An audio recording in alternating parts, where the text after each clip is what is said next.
যারা যারা সাহারি করবেন আপনারা সকলে উঠুন। এরপরে গজল জুড়ে দিছে ত্রিভুবনের প্রিয় মুহাম্মদ। রাত 2টার থেকে আপনি করতে গজল নামালেন? এই ইসলাম আপনাকে কে দিয়েছে? আপনি অনেক মানুষের অধিকার খর্ব করতেছেন। আপনি জানেন না মাইক যদি বাজে একটা লোক নামাজে দাঁড়ায় সূরা কেরাত পর্যন্ত উল্টাপাল্টা হয়ে যায়, ঠিক কি না? ওই লোক ওই সময় তাহাজ্জুদে দাঁড়াইছে, কিয়ামুল লাইলে দাঁড়াইছে, আল্লাহর কাছে প্রার্থনা দাঁড়াইছে, আর আপনি গজল দিয়ে পাগল করছেন। আমি বলতে চাই প্রিয় ভাইরা, আপনি মেহেরবানি করে 3টা টাইম সিলেক্ট করেন। 1 ঘন্টা খানিক আগে উঠে বলবেন এলাকাবাসী আপনাদের সাহরির সময় হয়েছে, মেহেরবানি করে নিজে ডাকুন, অন্যদেরকে ডেকে দিন। আবার একদম শেষ হওয়ার 10 মিনিট আগে আর শেষ হয়ে গেছে, এই ঘোষণা 3টাই যথেষ্ট। সাথে সাথে আপনাদেরকে একটা পরামর্শ দিব, এই শেষ সময়ে যদি আপনার আল্লাহর কাছে রিওয়ার্ড পেতে চান, সাহারির ডাকাডাকিতে যদি অনন্যতা আনতে চান, আপনি একটা তালিকা বানান। আমি আজকে 15 জন মানুষের কাছে কল দিব শেষ রাত্রে। আপনার চাচতো ভাই, ফুফাতো ভাই, খালাতো ভাই, ফুপু, গ্রামের ওই আত্মীয়টা যাদের সাথে অনেকদিন কথা হয় না, আপনি টার্গেট করেন। উনারা তো উঠবেই, কিন্তু আমার সম্পর্ক বিল্ড আপের জন্য, এই বরকতময় সাহারির সময় একটু দোয়ার জন্য, আত্মীয়তার সম্পর্ক, বন্ধুত্বের সম্পর্ক চাঙ্গা করার জন্য আপনি টার্গেট করে করে পুরা রমজান মাসে যে আমি ধারাবাহিকভাবে 5 জন 7 জন করে কল দিব। রমজানে কিছু না হলেও যার সাথে কোনোদিন কথা হয় না, মন কালাকালি, অনেকদিন কথা হয় না, শেষ রাতে ফোন দিছেন, চাচা উঠছেন? উঠছি রে বাপ, তুই আবার কল দিছিস? হ্যাঁ চাচা আমার জন্য একটু দোয়া করেন। এটা একটা ভালোবাসার বন্ধন হবে। এই মাইকে ডাক দিয়া ওই এলাকার মধ্যেই কেবল ডাকাডাকি হচ্ছে। এখন সকলের মোবাইলে আছে অ্যালার্ম, সকলের বাড়িতে আছে ঘড়ি, মাইকে না ডাকলেও চলে, তাও ডাকেন। কিন্তু এই বরকতময় সাহারির সময়টুকুকে ফোনে একটা লিস্ট বানায় আশপাশে ডেকে একটা আত্মীয়তার সম্পর্ক, বন্ধুত্বের সম্পর্ক, ইসলামী একটা সামাজিক আপনার যে সুচারু একটা আচরণ, এইটা আমরা সমাজে ছড়াই দিতে চাই। পারবেন ইনশাআল্লাহ? পারবেন ইনশাআল্লাহ? নাকি চিন্তা করবেন হুজুর ওই সময় কল করলে আবার মোবাইলের কয় টাকা লস হয়? আপনি যে কত মোবাইলে ইন্টারনেটে টাকা নষ্ট করেন ভাই, আপনি যে মোবাইলে হাউকাউ কথা বলে কত টাকা নষ্ট করেন।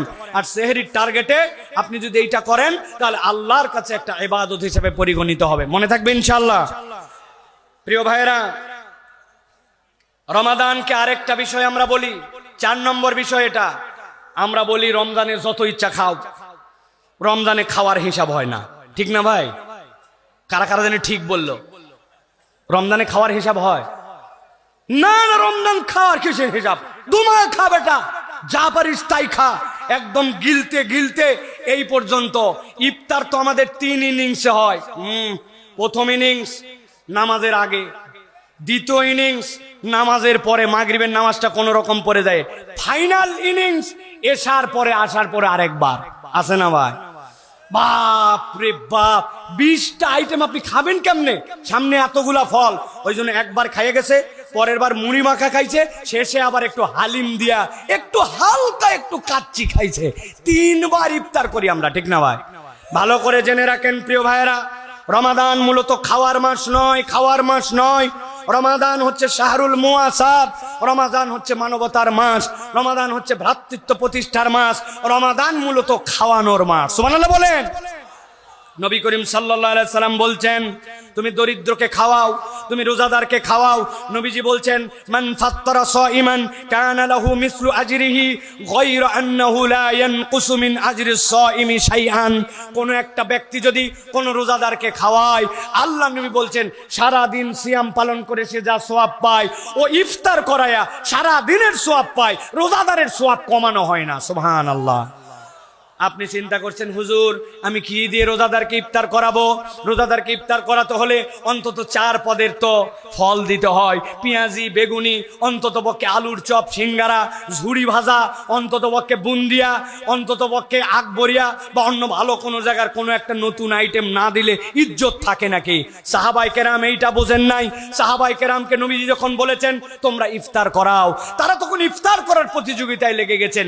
একজনের কাছে আছে একটা খেজুর, ওই ব্যক্তি অর্ধেক করেছে খেজুর।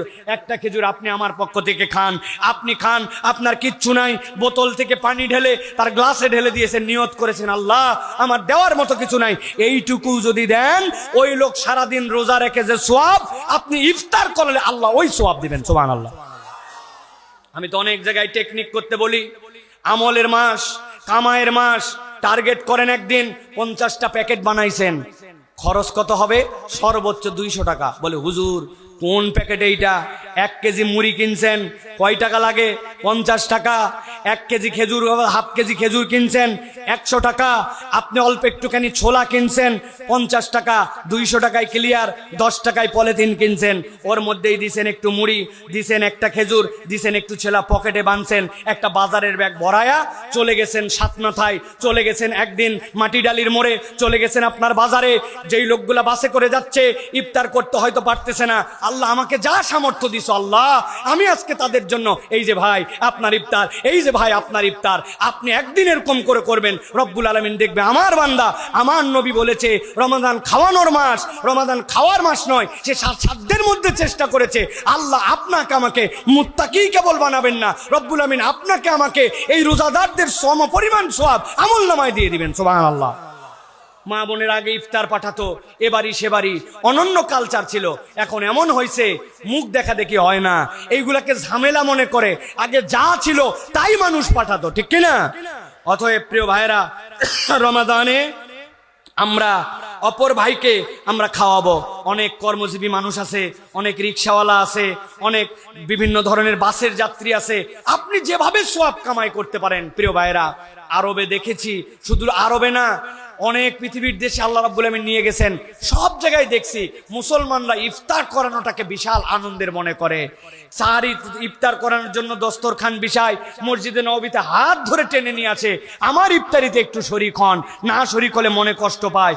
ইফতার করানো আল্লাহর দেওয়া রমজান মাসের শ্রেষ্ঠতম নিয়ামত। কিছু না হলেও একটা বুদ্ধি দিয়ে দেই, প্রত্যেকদিন 30টা খেজুর নিয়ে পকেটের মধ্যে মোবাইলে ভরে রাখবেন, পকেটের মধ্যে ভরে রেখে সুন্দর করে মসজিদে গেছেন আসরের নামাজের পরে সুন্দর করে 10 জনের কাছে, ভাই আমার পক্ষ থেকে এই খেজুরটুকু ইফতার, আল্লাহ রাব্বুল আলামিন এইটুকুকেও আপনার জন্য কবুল করবেন। অতএব আমরা ইফতার করানোর জন্য সচেষ্ট হব। রাজি আছি তো ভাই? রাজি আছি তো ইনশাআল্লাহ? আল্লাহ কবুল করুক প্রিয় ভাইরা।